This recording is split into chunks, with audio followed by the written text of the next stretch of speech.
Les meilleurs ouvriers de France dans le monde, c'est l'image de l'excellence.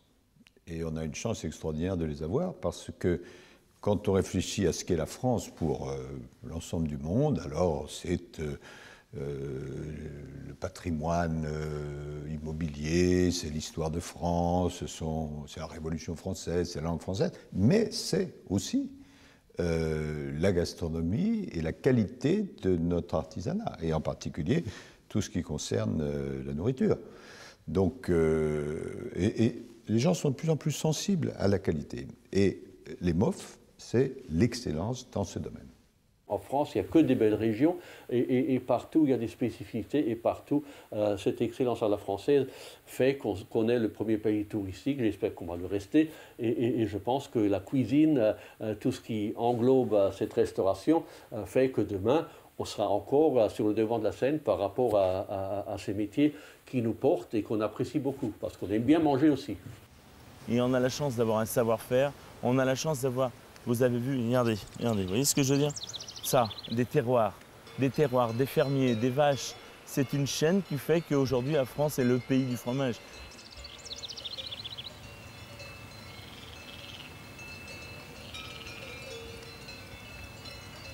Dans les années 1910, 1913, on était dans une situation un peu analogue à celle d'aujourd'hui, c'est-à-dire un contexte de tension au niveau économique, au niveau social. Et le journaliste Lucien Clotz a bien compris qu'il fallait que les gens qui sont investis dans le monde du travail, donc le monde ouvrier, pour qu'en 1923, il a commencé par mettre en forme une exposition nationale de un des meilleurs ouvriers de France.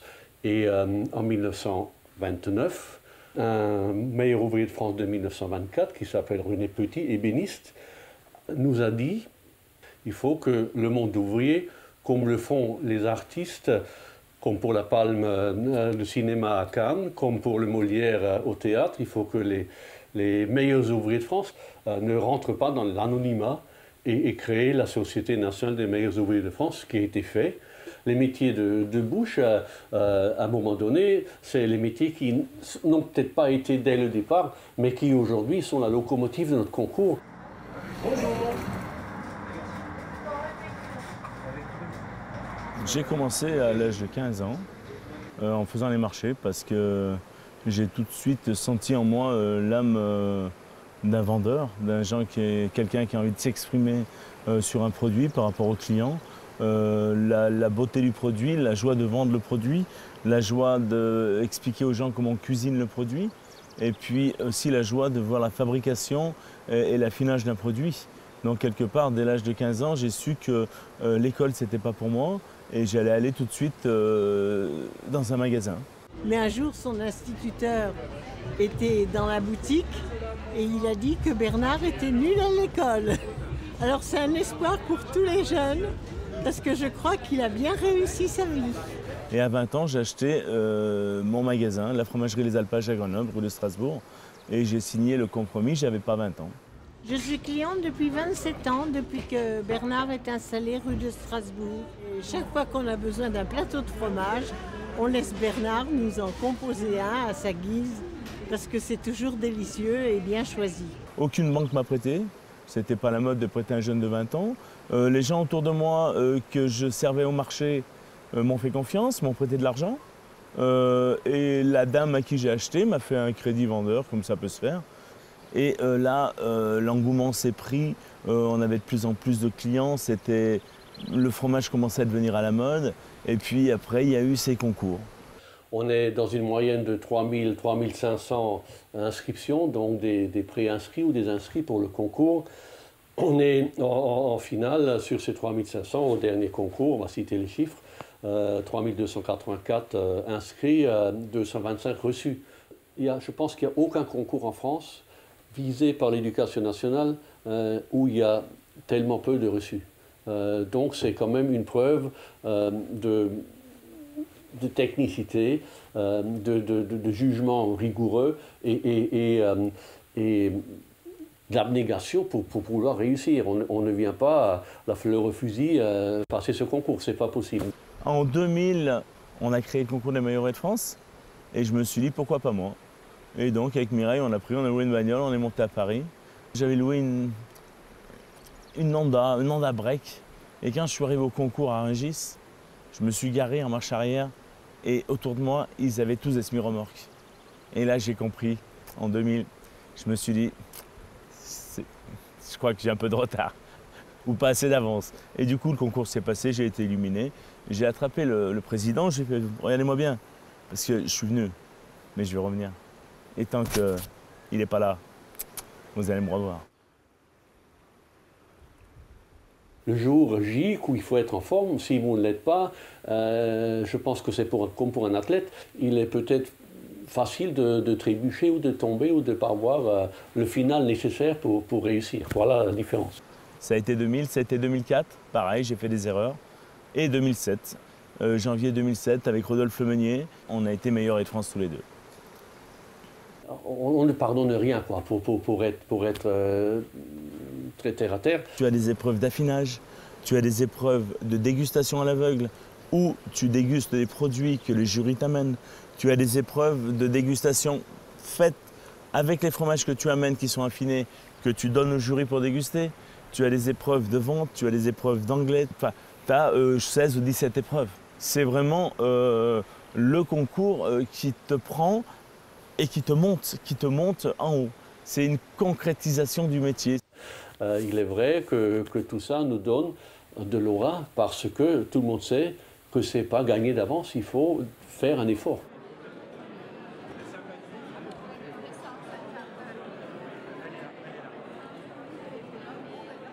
Il y a 20 ans, le fromage était... Tu achetais du fromage pour te nourrir. C'était un achat primaire. Tu allais chez le fromager et tu achetais du fromage pour manger. Aujourd'hui, il y a une telle évolution du métier qu'aujourd'hui, ce n'est plus un achat primaire, c'est un achat cadeau. C'est peut-être nous maintenant, en tant que meilleurs ouvriers de France, on a su expliquer aux gens, développer l'art gastronomique fromager. Et maintenant, le fromage est devenu une pièce maîtresse dans tous les cocktails.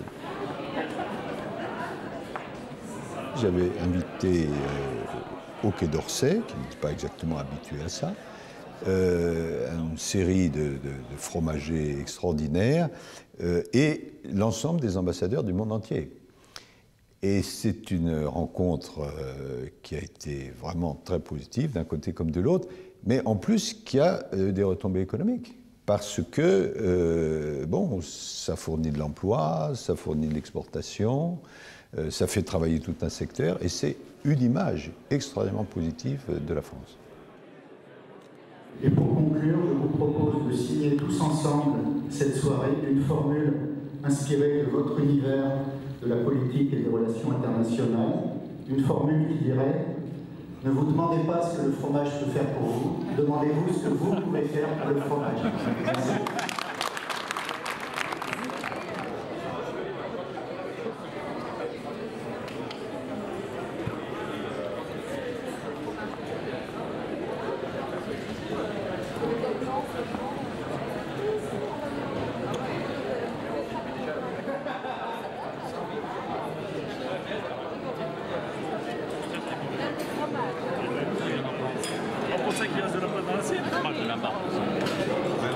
Ça, c'est les boulettes d'Avenne, ça, non? Ouais. Ah non, attention. Attention, c'est là pour ça.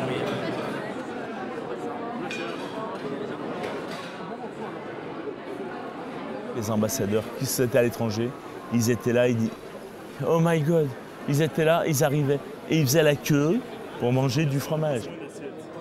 En France, le seul produit qui ne se copie pas, qui ne se duplique pas, aujourd'hui, c'est le fromage.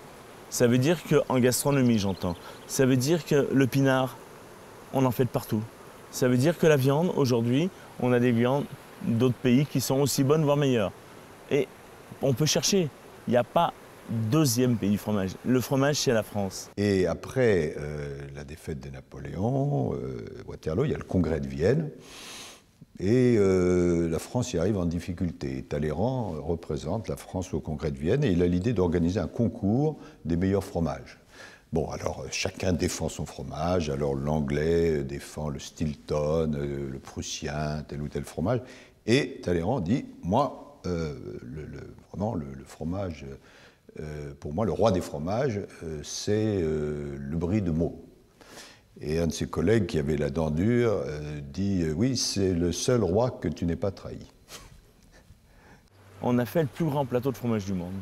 On a fait un plateau de fromage qui faisait 8 mètres sur 8 mètres. Et on avait mis en 89 479 variétés.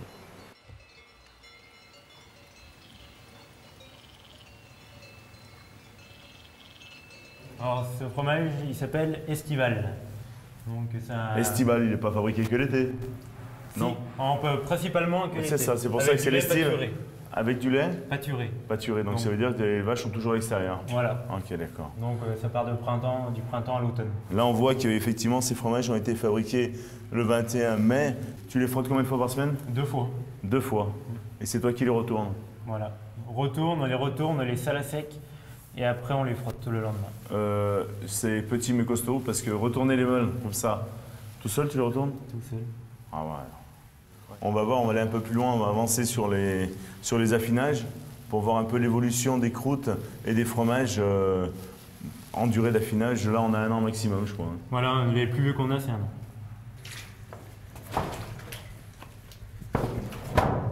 Ça commence à être des fromages qui sont élevés.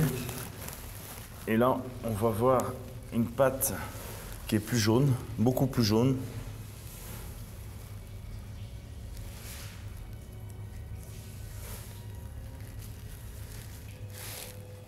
Qui a de l'odeur. Voilà, là on a du goût. Voilà. Et là on est sur les fromages qui ont été fabriqués il y a un an, au mois de mai l'année dernière. Et on voit, voilà. Donc je ne sais pas si vous arrivez à voir le bruit, là on est sur un bruit. On voit qu'il n'y a pas d'ouverture. Alors la lainure, il la détecte à l'oreille. À l'oreille, c'est un geste, c'est vraiment le truc... ça résonne bien. Voilà, le caviste est là, c'est un bruit de résonance. Et là, effectivement, quand on a un bruit comme ça, c'est les fromages qu'il faut faire passer plus rapidement parce que la durée de garde est très réduite. Pour une meule de 40 kg, on a 400 litres de lait. Ouais, le rendement, c'est 10%. C'est 10%. Ouais. Et donc, en fin d'affinage, on va arriver à une moyenne entre 35 et 38 kg. Voilà. C'est encore une fois de plus le moyen de valoriser le lait au maximum. Et effectivement, plus les pièces sont grosses, plus c'est des pièces de garde et qui ont été faites à l'origine pour effectivement passer l'hiver, pour que les paysans et les fermiers et toute la famille puissent passer l'hiver avec des gros fromages. Ça permet de gérer le pic de lait au printemps.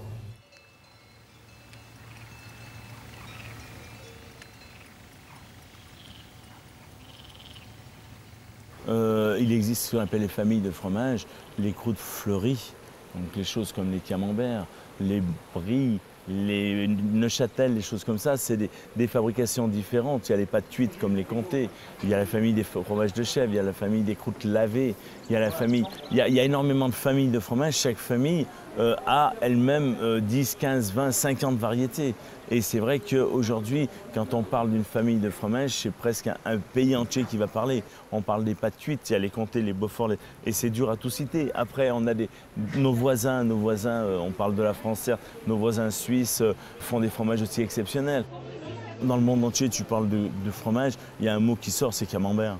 C'est le mot le plus parlé en fromage. Et on voit ces fleurs blanches sur le fromage que tu as envie de caresser tellement elles sont belles. C'est moelleux, c'est sensuel. Après, on parle de fromage comme des époisses, des croûtes lavées. Ce qu'on appelle lavé, c'est que le fromage est lavé soit avec de l'alcool, soit avec de l'eau, soit avec du marc de champagne. Chaque fermier, chaque région a ses tendances. Je veux dire, en Bourgogne, on lave avec du marc. Au-dessus de Reims, on lave avec du champagne. En Alsace, avec du marc de Gewürztraminer.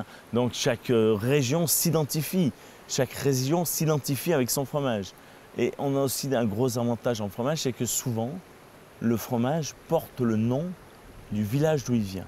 On parle de Beaufort, on parle de Chartreuse, les Saintes-Maures, les Pouligny, les Valençay. Et chaque personne, quand il est à l'autre bout du monde, d'où tu viens, et le gars, il dit « moi, je viens de Valençay » ou « je viens de Beaufort ». Et ça, c'est une identification nationale.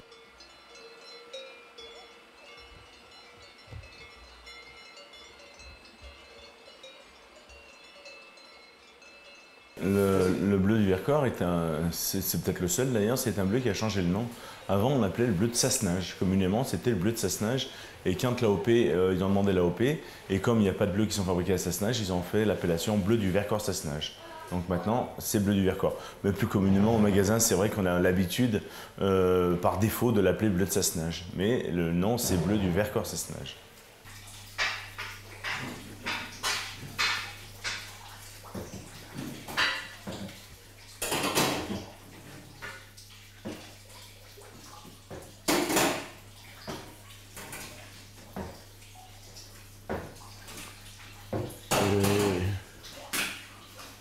Et au magasin, on en descendra la petite cave. J'ai fait une petite cave dessous et on en descendra des bleus.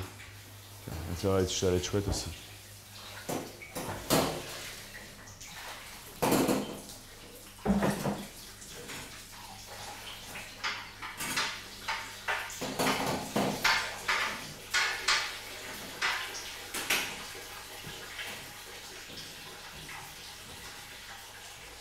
Pour la fabrication du bleu du Vercors, j'ai mis la traite d'hier soir et la traite de ce matin. Donc j'ai 500 litres de lait dans la cuve. Ensuite je l'ai chauffé à 36 degrés. 500 litres de lait en rendement, t'es quoi, 10%? Un petit peu plus quand même. Un peu plus? Oui, légèrement plus. Ensuite j'ai chauffé le lait à température 36 degrés. 36 tu chauffes. Pour le développement des bactéries. Donc à ce moment-là, j'ai mis un levain que je fais moi-même avec mes vaches. Et c'est un peu comme une personne qui ferait son propre levain pour le pain. Moi, c'est un peu le même principe. Je récupère sur quelques animaux que je connais, je récupère des échantillons de lait. Donc là, je rajoute des bactéries lactiques. Et ça me permet d'avoir une typicité bien propre à mon exploitation. Tu fais combien de bleus par jour? Là, je vais faire à peu près 14 bleus. 14 bleus? Voilà. 14 fois 4 kg, font 4 kg. C'est ça, c'est ça. Ça, c'est ce qu'on appelle le tranche cahier qu'on place juste avant l'emprésurage, qu'on va le mettre dans la cuve, et le caillage va se faire autour. Pour casser le cahier. C'est exact.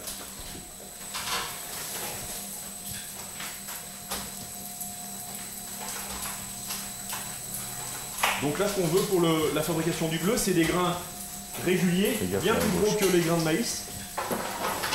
Et ensuite, on va les égoutter. Là, je contrôle l'acidification des bactéries. Donc mon pH-mètre m'indique une descente de pH. Donc les bactéries, elles sont présentes, elles sont là. Et voilà, c'était le moment d'emprésurer.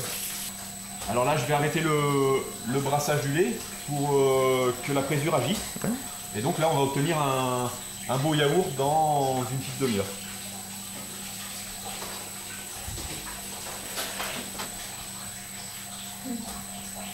Là, donc c'est ce qu'on appelle la présure. C'est tiré de la caille des veaux, le 4e estomac du veau, des veaux de lait. C'est vrai que c'est le seul truc qui fait passer le lait de l'état liquide à l'état solide.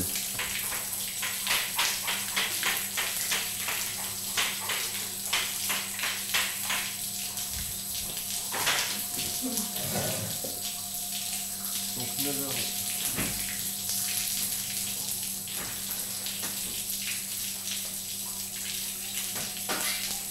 Alors là, je suis en train de regarder le moment où ça va passer de l'état liquide à l'état solide. Et lorsqu'il passera à l'état solide, on va le noter, ça va nous aider pour la suite de la fabrication. Là, c'est les gestes techniques qui sont capitales, quoi, si tu veux. Et là, s'il n'y a pas l'homme, tu ne peux pas le faire, quoi. Et c'est vrai que c'est ça qui est intéressant chez les fermiers, c'est que tous les gestes sont calculés, sont mesurés et sont précis surtout. Voilà, on obtient juste un tout petit gel léger qu'on va laisser durcir encore une bonne demi-heure. On a la chance d'être dans une région gastronomiquement facile pour le fromage. C'est vrai que quand vous parlez à quelqu'un qui est à Marseille, c'est pas pareil. Nous, à Grenoble, on a énormément de fermiers autour de chez nous. On prend un compas, on met 2 heures, on tourne et on en a énormément. Ça veut dire que le fermier fabrique et il nous amène le produit. Et pour nous, c'est merveilleux que le fermier nous fasse confiance. C'est une confiance réciproque. Et on va aujourd'hui au magasin, on a 80% des produits au lait cru fermiers.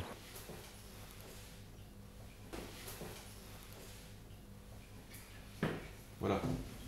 Donc là, on va tirer le tranche-cahier pour faire des morceaux de grains, des grains de cahier.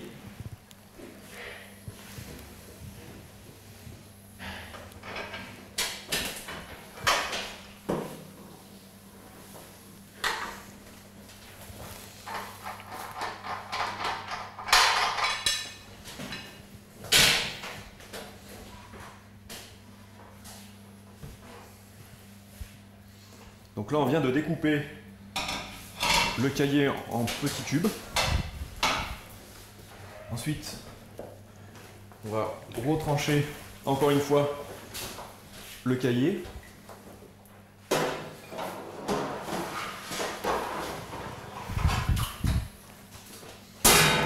On croirait des gestes anodins, mais c'est quand même des gestes qui sont très précis.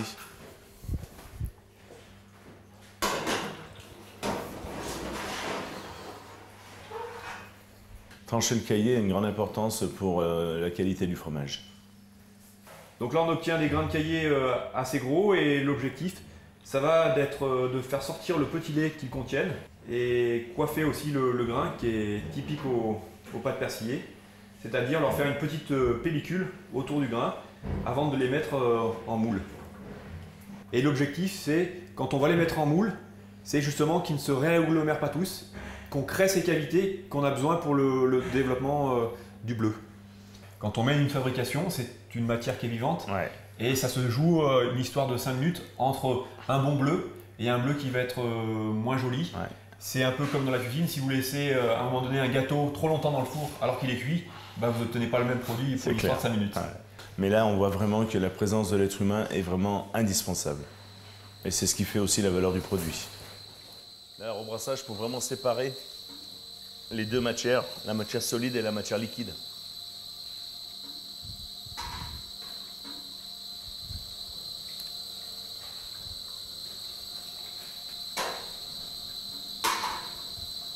Et là, on voit vraiment l'œil du maître qui regarde et qui choisit les morceaux à recouper.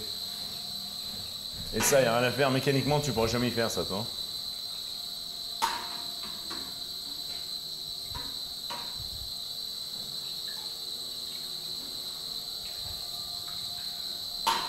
Nous, on est le dernier maillon de la chaîne. Et c'est vrai qu'on finit un peu l'affinage et on le vend, mais on voit vraiment...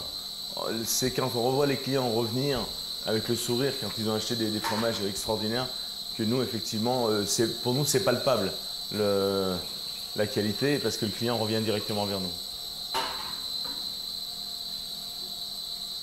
Là, il a perdu beaucoup de le petit lait qu'il contenait. Et là, on va voir sur le grain la petite pellicule qu'on est arrivé à former. Ça fait une petite peau à l'extérieur du... C'est déjà un fromage blanc, quoi. Il est moelleux, c'est très bon. C'est doux et moelleux. Donc là, on voit bien cette petite pellicule qu'on a créée et qui va être importante pour garder ses cavités dans le fromage, pour éviter qu'il se réagglomère.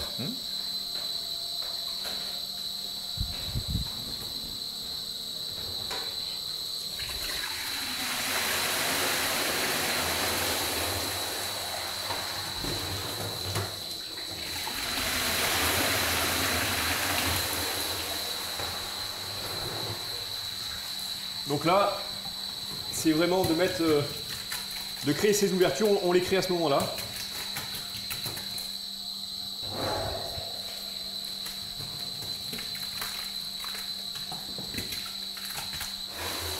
Donc là, on va remplir les moules à bleu en plusieurs fois et essayer de garder le grain le plus désaggloméré possible.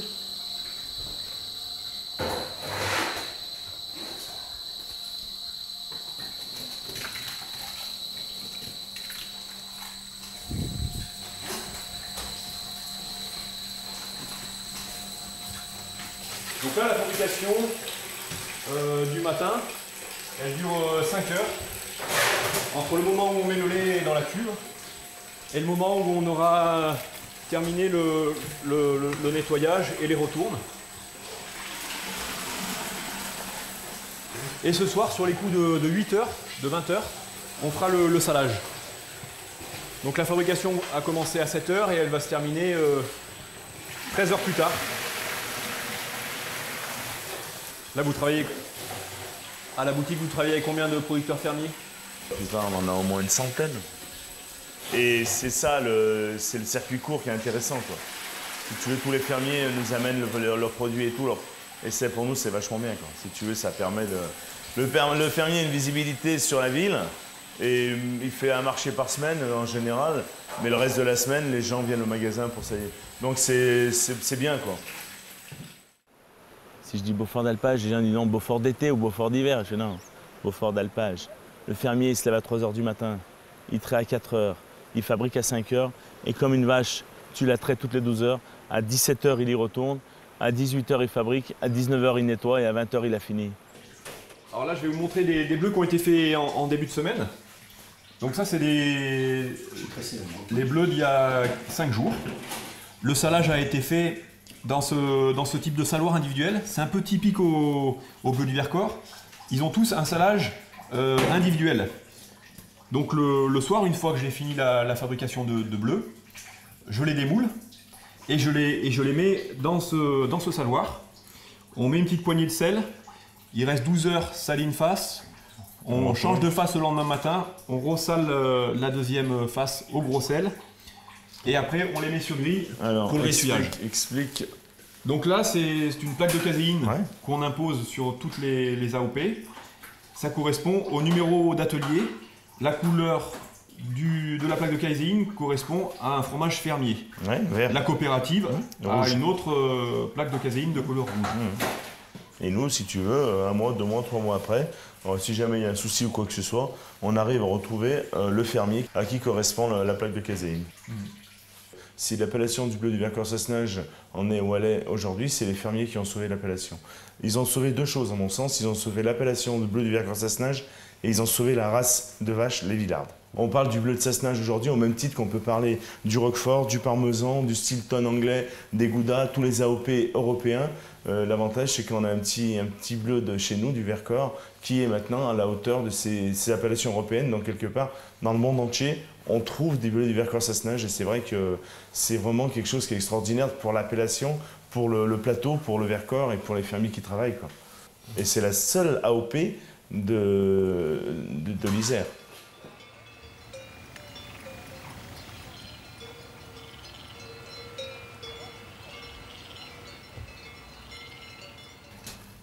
Donc là, ce sont des fromages qu'on va laisser 1 mois en cave d'affinage.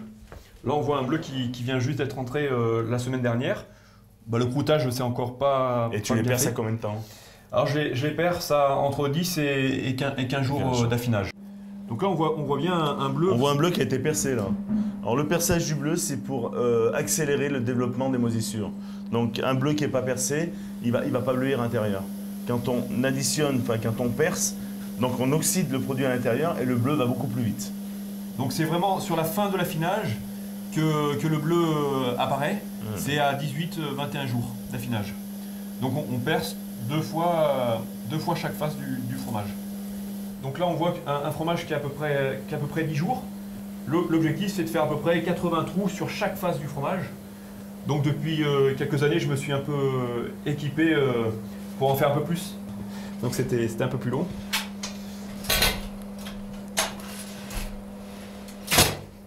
Donc là, on a fait un premier lot de trous et on va refaire un deuxième lot de trous. Donc voilà, là on a un piquage régulier, on les pique en 2 fois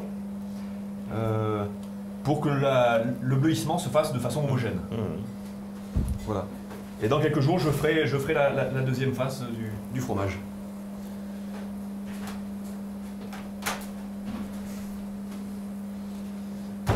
Il a combien de temps celui-là? Donc celui-ci, il a 35 jours. Ouais, j'ai une trentaine de jours, 35 jours. Et bah, il est prêt à déguster. On voit bien le bleu qui est réparti de façon régulière. Et on voit où on a percé. On voit là, ces petits traits, ça bleuit beaucoup plus vite. C'est où l'air a pénétré. Et après, l'oxydation devient uniforme. Mais c'est vrai qu'il faut à tout prix percer, c'est obligatoire. C'est un bleu qui reste moelleux. On voit que il est odorant. Et en termes de goût, il peut se manger comme ça, sans pain, à toute heure. C'est vraiment... Merci. Le bleu passe partout. Et c'est un peu, c'est le fleuron de nos régions. Tu vois qu'on est sur les fromages qui sont très gras, très moelleux. On est sur les pâturages du mois de juin. Donc c'est vrai que c'est, à mon sens, ça fait partie des meilleurs pâturages de l'année. J'ai eu la chance de choisir ce métier. Et ce métier m'a porté haut dans la gastronomie. Aujourd'hui, on peut parler du fromage. Le fromager parle d'un fromage comme un sommelier parle d'un vin, comme un cuisinier parle d'un plat.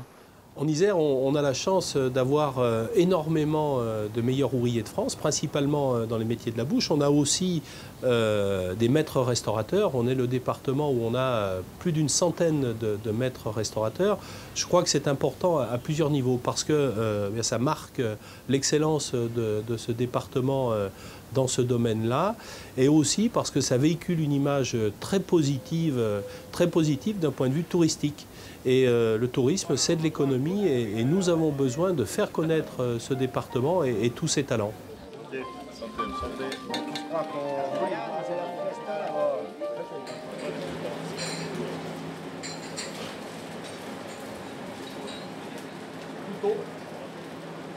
C'est vrai que 120 ans, ça fait quand même partie des établissements à Grenoble. Il y en a peu qui ont 120 ans d'existence et qui ont encore du monde sous le pied, quoi. Je veux dire, on sent que quelque part, il y a encore de quoi faire. On n'est pas à bout de souffle. Là, aujourd'hui, on peut encore accélérer. Laurent accélère de jour en jour. Effectivement, on voit des cartes sans cesse innovées. On est dans la gastronomie qui bouge. Tomate, sel d'agneau, fromage, pré-dessert, dessert. Je sais pas, moi, c'est pas mal qu'on a. Je sais pas, mais la température, ça va être pas mal. On peut mettre les palettes petits pois dans le four vapeur là maintenant.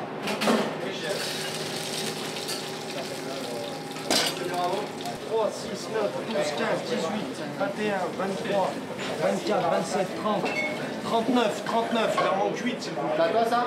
Non? Je vais chercher. Ouais. Le Père Gras, c'est effectivement d'abord la transformation finalement d'un lien avec le territoire, ces générations, d'abord l'arrêt buvette des chasseurs, et puis finalement l'institution culinaire aussi, qui est merveilleusement bien placée, avec une humilité et une capacité d'adaptation toujours de cette famille à travers les générations, portée aujourd'hui par Laurent, par sa sœur, par sa famille. Je suis très fier de travailler avec Laurent depuis de très nombreuses années. Effectivement, on met toujours des fromages de la région, on fait un pas très régional. Laurent vient avec moi de temps en temps dans les alpages pour les choisir.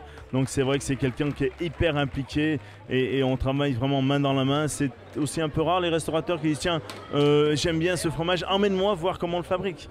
Donc quelque part c'est un travail de fond, c'est un travail d'amitié et de qualité. C'est la qualité à la base pour voir vraiment la qualité d'où elle vient. C'est la gastronomie qui parle, c'est le cœur qui parle. Quand on voit la qualité du cocktail, la qualité des boissons, la qualité du service, c'est pas 20 sur 20 là, c'est 120 sur 120. C'est tout marqué, ça c'est l'étape de 2, ça c'est l'étape de 2. Alors on commence par l'étape de 4. Là. Ah, pas le faire. C'est bon. Franchement, bravo. Ouais, c'est très bon. Viens pas trop te voir.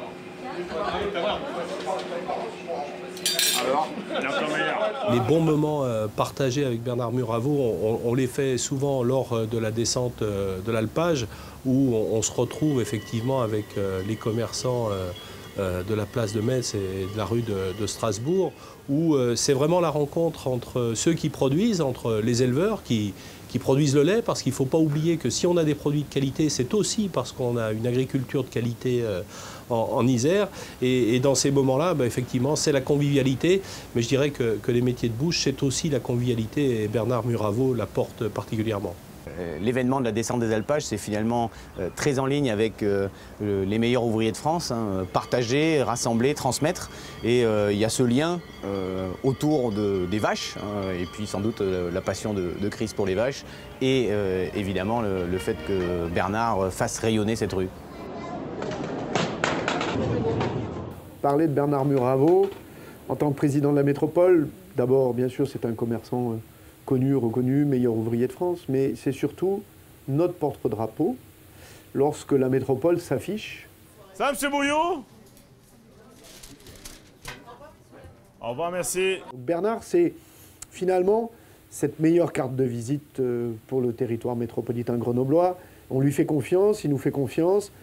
Et puis c'est une relation tellement facile, c'est une vraie relation de proximité qui donne envie, voilà, d'être avec lui. Je lui ai dit un jour, cher Bernard, tu es un fromager exceptionnel, tu as des produits exceptionnels, mais ce qui manque devant chez toi, ce sont des vaches. J'ai dit ça un peu en plaisantant et il m'a répondu, mais ce n'est pas possible. Je me suis dit, et si nous le rendions possible? L'idée de départ, c'était celle-là.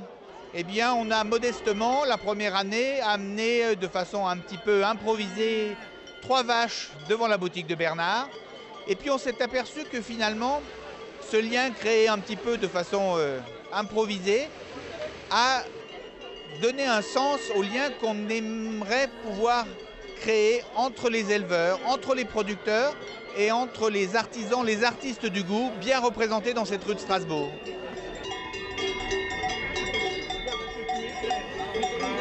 L'alchimie a fonctionné, la mayonnaise a pris. Et petit à petit, on est arrivé à créer un événement autour, bien sûr, d'une race magnifique, la race des Reims, mais aussi autour des produits vendus dans la rue et notamment dans la boutique de Bernard. Échalote, feuilles grecques, chèvre, tête blanche. Qu'est-ce que tu veux faire? Est-ce que tu veux un peu de nature? Est-ce que tu veux un peu de fumée? Est-ce que tu veux un peu de truffe? Bernard est le poumon de la rue. Sans Bernard, je crois que la respiration serait très haletante.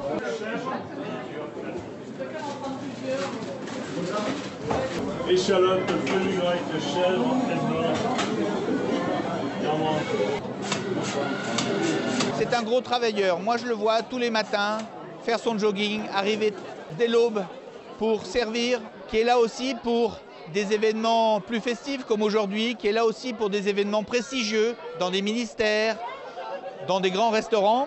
Et je crois qu'il a cette grande qualité de pouvoir être toujours au service de ses produits et de pouvoir les apporter à ses clients, à ses amis, dans des conditions de convivialité, de partage et d'amitié pour moi. Et aujourd'hui, nous sommes très fiers et très honorés que tu acceptes de venir nous rejoindre dans cette belle confrérie, la confrérie du Bleu du Vercors-Sassenage. Merci à Chris, merci surtout pour tout ce que tu fais pour la rue. Merci Chris. Donc nous allons remettre la médaille ainsi que le diplôme de la confrérie.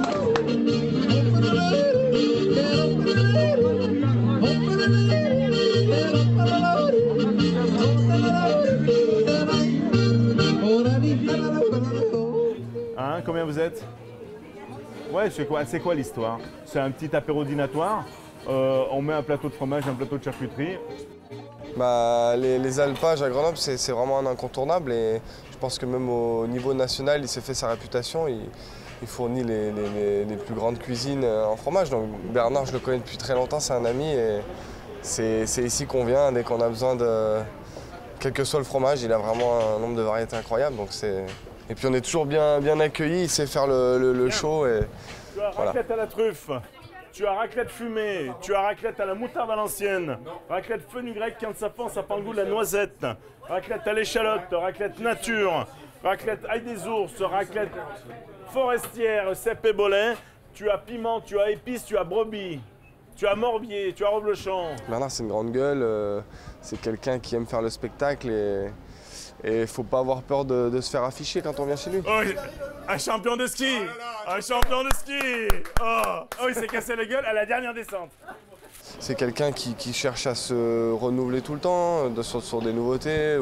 C'est quelqu'un qui transmet ça très bien et qui conseille très bien et qui donne envie de déguster du bon fromage. Si on a 36 mois, ça veut dire qu'il a 3 ans.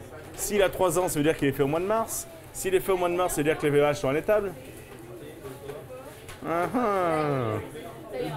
Aujourd'hui, on théâtralise. On théâtralise le fromage, c'est du théâtre. Nous, au magasin, quand les gens rentrent dans le magasin, ils viennent voir une pièce de théâtre. Bonjour, M. Balthazar. Franchement, va sur Vin-et-Beau. On parle fort, on explique le produit, on fait goûter, on théâtralise ce chartreux, ce Beaufort, parce qu'on sait, ou ce bleu de Sassenage, peu importe le fromage, parce qu'on sait qu'on a vécu avec le fermier la fabrication, et on peut parler, comme aujourd'hui, du nom de la vache qui a fait le lait, et les endroits magiques où les vaches vivent, où les vaches font le lait. Elles sont reposées, elles sont tendres, ça peut faire que du bon. Donc c'est vraiment un lien profond entre la nature et la gastronomie.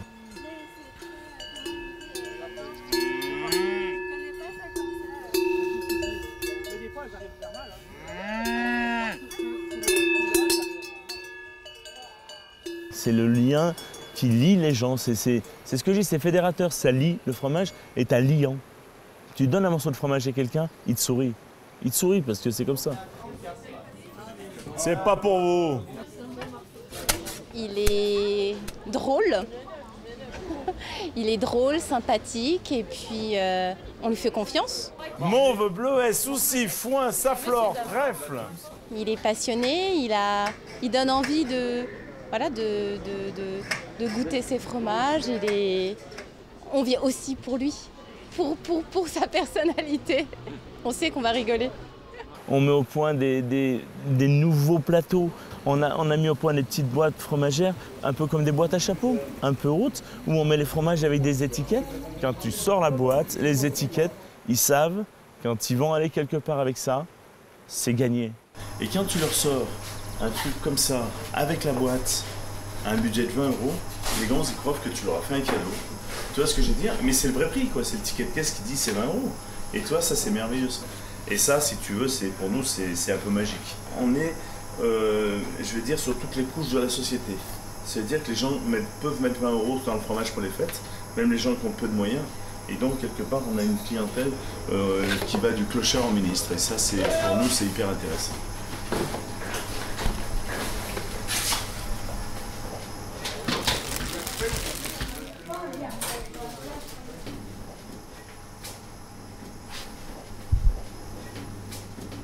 Toi, hier, on avait des fromages jeunes, et là, toi, tu as les fromages qui ont 3 ans, tu as les fromages... Tu as vraiment des fromages, là, si tu veux, pour le coup, à l'oreille que tu as entendu hier, pour le coup, si tu veux, tu as vraiment, là, des fromages qui sont...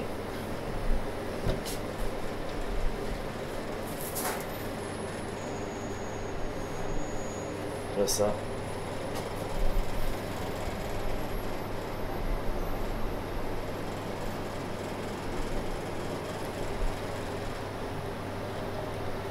Non, on est sur le fromage d'exception. Je viens à cette boutique parce que sa force de Bernard Muraveau, c'est qu'il fait connaître des petits producteurs dans le fromage. Et il fait toujours découvrir, je répète 2 fois découvrir, mais 3 fois, il fait découvrir des fromages de producteurs qu'on ne connaît pas. C'est beaucoup de travail. Mais c'est un tel plaisir et c'est un tel rendu quand les gens nous appellent en disant, vous savez, ils nous écrivent. Les gens nous écrivent pour nous dire que c'était bien, ils nous appellent. On est des vendeurs de rêves, on fait rêver les gens. Il est très simple et il a le respect du client. Voilà. Même les gars qui travaillent avec lui, ils ont le même contact qu'avec les clients, c'est ça.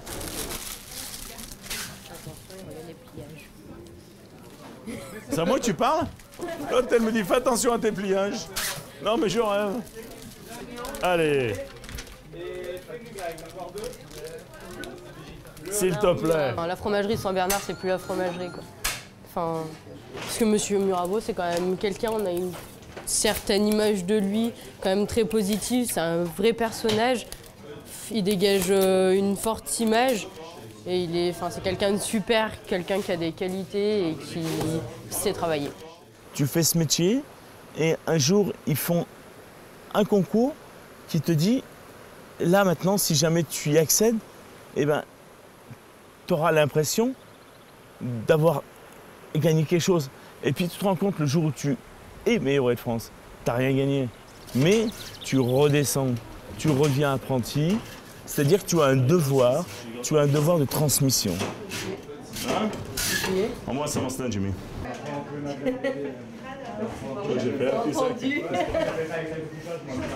Aujourd'hui, à l'heure où je parle, j'ai 3 jeunes qui sont là, qui vont s'installer dans les mois qui viennent. Et ils sont en formation au magasin. Bon, il est dur quand il faut. Quand il sait qu'on a fait des erreurs ou quoi. Et puis il nous le dit une fois, on n'a pas besoin qu'il nous le répète parce qu'on sait, ce qu'on a fait comme erreur et qu'on ne le reproduit plus, quoi.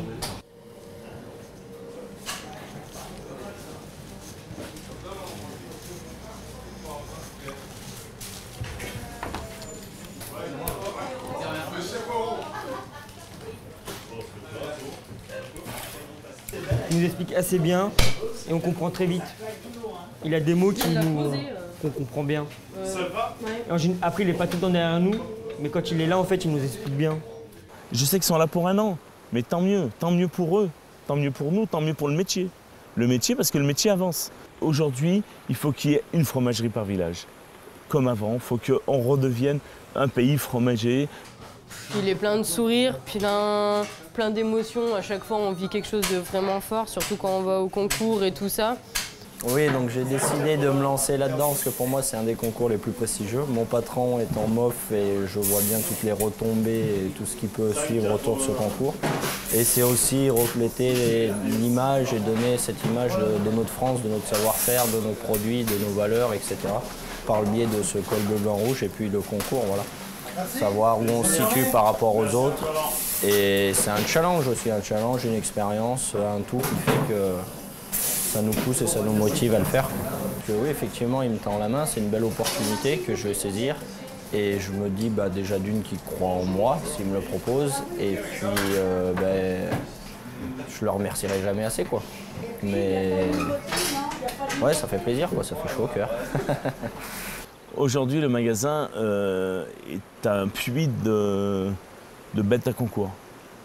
J'ai eu Christian qui est arrivé au magasin, il avait 15 ans et demi, donc il n'avait pas le droit.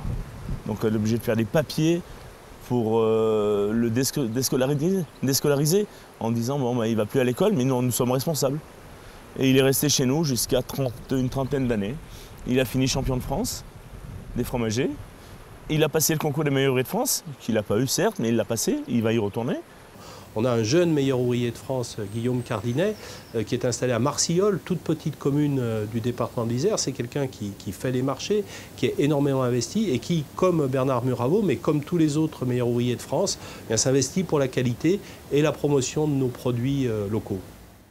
Et après, Guillaume a été champion de France aussi. Et après, donc, il a été sélectionné au championnat du monde, où j'ai été, il a fini deuxième. Guillaume Cardinet n'est pas tombé dans une marmite de fromage quand il était petit et pourtant ça ne l'empêche pas de truster les meilleures places dans les concours. Reconverti fromager en 2010, il obtient en 2015 le titre national et passe à un trou de gruyère du titre mondial. Guillaume Cardinet et son épouse Virginie sillonnent pour l'instant les marchés entre Voiron et Haute-Rive. Mais c'est à Grenoble que tout a commencé. Pour le former, notre fromager n'a pas choisi n'importe qui. Il était très professionnel déjà quand il achetait le fromage. Dès qu'il est arrivé, il a dû commencer au mois de septembre et il est parti à la vente tout de suite, septembre, octobre, novembre. Il était déjà opérationnel à la vente, donc on voyait que vraiment le produit lui plaisait. Il maîtrisait complètement le fromage. Et c'est vrai qu'on est un peu un réservoir à champions. Toujours prompt à faire découvrir de nouvelles saveurs à ses clients, le vice-champion du monde a plus d'un tour dans son camion. Je rebondirais bien sur l'herborinato. C'est un fromage affiné aux fèves de cacao vénézuéliennes qui a macéré dans un biorhum 8 ans d'âge. Et la base, on est sur une pâte persillée au lait cru de vache. Voilà, ça arrive tout droit d'Italie. C'est une rareté, mais c'est exceptionnel sur le côté exotique. Et pourquoi pas aller un peu dans l'originalité en dégustant ça avec un vieux rhum avec une belle rondeur, style un Diplomatico ou un petit Arcane. On a Natacha qui a été au championnat de France, on a Kevin qui est au championnat de France, on a 4-5 jeunes qui sont toujours dans les concours. Ils ne sont pas là par hasard et quelque part, ils ont un respect du travail, un respect de la clientèle, un respect du produit. Excentrique. Tout le temps il rigole. Tout le temps. Au premier abord, on dirait qu'il est froid, mais pas du tout. Pas du tout, c'est un super chef. On ne sait jamais. Aujourd'hui, ça me fait plaisir parce qu'on est un peu le fromager fou. Ça, les gens, il est fou, c'est comme ça. Et c'est l'âme du magasin, c'est l'âme du combat. On est des combattants au magasin, on est des guerriers. Et ça se ressent dans les jeunes, quoi. On n'a peur de rien, on tape dedans, quoi.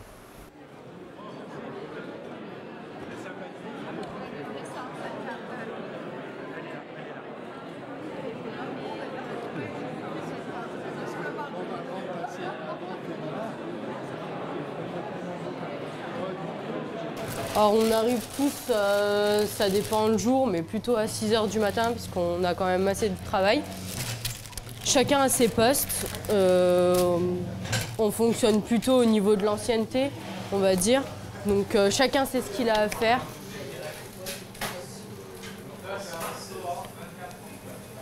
Le matin, je suis content d'aller au travail. Je me lève pas du pied gauche, on va dire. Je me lève, je suis limite au taquet à 6 h.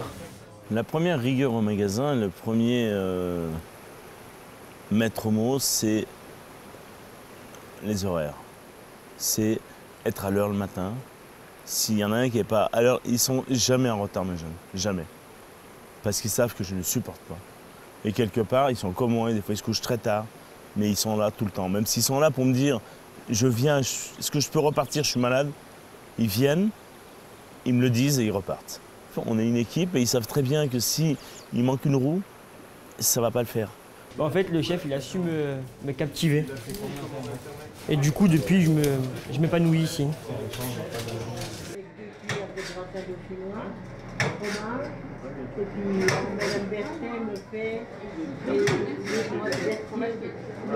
Mon père a toujours été au boulot le matin, il faisait 3-8 mon père. Il faisait 3-8 à l'usine, il a toujours été au boulot. C'est lui qui m'a déjà inculqué ça. C'est, voilà, j'ai jamais vu mon père pas aller au boulot. Gallo, là, 2 secondes. Écoute, je vous ai mis nature, bleu, fenugrec, tu gagnes une noisette, piment. Bah, on a toujours un peu bossé, nous, avec ma sœur, à la fromagerie. À Noël, c'est des grosses périodes où ils ont toujours besoin d'un peu de main-d'œuvre. Donc, avec ma mère, on bossait un peu à Noël, tout ça. Donc, on a toujours un peu travaillé ici. C'est toujours un peu difficile au niveau de l'autorité, c'est sûr, mais quand on a compris que, voilà, enfin, faut pas le faire chier. Donc, quand on a compris ça, ça roule. Ça va très bien. Sa sœur, parlons-en. Sa sœur, qui a arrêté, qui est partie de chez Decathlon Quechua prendre un congé sans solde pour dire « Papa, je vais venir faire un site internet. Tu vas vendre par correspondance, tu vas. » Je fais « Pardon ?» En fait, c'est quoi, Margot? Ben, tu te débrouilles. Et elle a tout monté de A à Z. Et aujourd'hui, on fait une vingtaine de commandes par jour sur Internet. De la France entière, voire du monde entier. Parce que Margot s'est mis au truc. Renaud est arrivé il y a 2 ans, 1 an et demi. À 22 ans, en fin d'études, tout bien. Et il m'a expliqué qu'il voulait faire des études à Los Angeles, faire un diplôme d'anglais. Alors avec Mireille, on dit c'est très bien, fille, je te félicite pour apprendre l'anglais couramment. Bravo, c'est bien, fille, je te félicite. Mais alors je fais, mais comment ça coûte quoi? C'est 30 000. Et le diplôme, il n'est pas vraiment reconnu parce qu'il n'y a que école le matin. L'après-midi, c'est quartier libre. Alors là, j'ai dit, fille, c'est quoi? Facile. Les 30 000, tu vas les gagner. Tu vas venir bosser au magasin en septembre. Et puis tu repartiras quand tu auras l'argent de côté, tu iras faire tes études comme ça. Et finalement, je ne suis jamais parti. Donc j'ai bien aimé travailler ici, j'ai bien aimé le métier. Et donc je suis resté. Tac. Je connais mieux celle-là. Souris, chef. Souris, fils. Souris. Bonjour. Et jamais reparti. Et c'est... La question est taboue à la maison. Personne n'en parle. On ne parle pas de ça. Tous les matins, il est là à 6 h. On verra. Mais bon, on verra. Sur le long terme, être meilleur roi de France, passer le concours. Parce que c'est quand même un statut, c'est le plus haut, ce que je disais, c'est un peu l'excellence, quoi. On peut pas être mieux que meilleur roi de France. Il y a d'autres concours, mais c'est vraiment le plus prestigieux et c'est pour ça que j'ai envie de le faire, quoi. Ce matin, tu es arrivé au magasin, 32 ans que je suis installé, ce matin, tu es arrivé au magasin, il y avait 3 personnes. Ma mère, mon fils et moi. Ça.